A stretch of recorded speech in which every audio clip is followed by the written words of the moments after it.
नमस्कार मित्रांनो, स्वागत आहे तुमचं पुन्हा एका नवीन व्हिडिओमध्ये.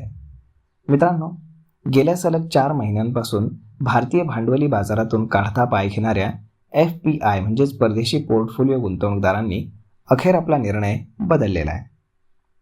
जुलै 2026 मध्ये परदेशी संस्थात्मक गुंतवणूकदार म्हणजेच FII यांनी इक्विटी बाजारामध्ये 20,200 कोटी रुपयांचा निव्वळ निधी ओतून गुंतवणूक केली आहे.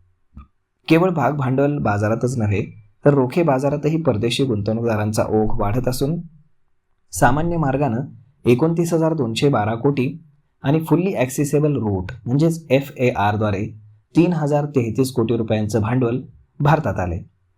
या दमदार पुनर्आगमनामुळे देशांतर्गत बाजारातील तरलता म्हणजेच लिक्विडिटी वाढली असून गुंतवणूकदारांमध्ये उत्साहाचं वातावरण परतलेलं आहे. तर मग मित्रांनो, CDSL कडनं जाहीर करण्यात आलेल्या अधिकृत आकडेवारीनुसार या वर्षाच्या सुरुवातीला FPIs कडनं अभूतपूर्व विक्री पाहायला मिळाली. मार्च महिन्यामध्ये सर्वाधिक 1,17,000 कोटी रुपयांचे शेअर्स विकले गेले. त्यानंतर एप्रिलमध्ये 60,847 कोटी, तर मेमध्ये 32,936 कोटी आणि जूनमध्ये 49,340 कोटी रुपयांचा निधी भारताबाहेर गेला.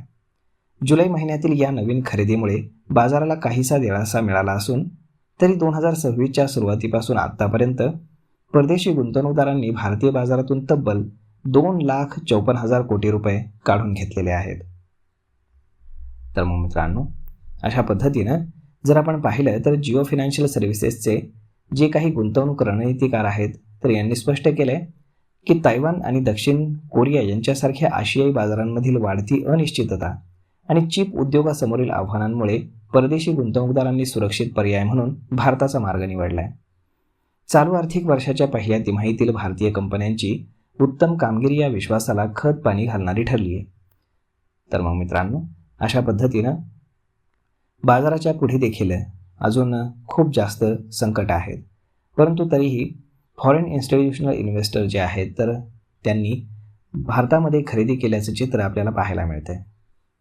तर मग मित्रांनो, हा व्हिडिओ, ही माहिती तुम्हाला कशी वाटली हे तुम्ही आम्हाला कमेंट करून नक्कीच सांगा. आणि जर आवडली असेल तर आपल्या जवळच्या मित्रमंडळींसोबत देखील हा व्हिडिओ तुम्ही शेअर करायला विसरू नका. धन्यवाद.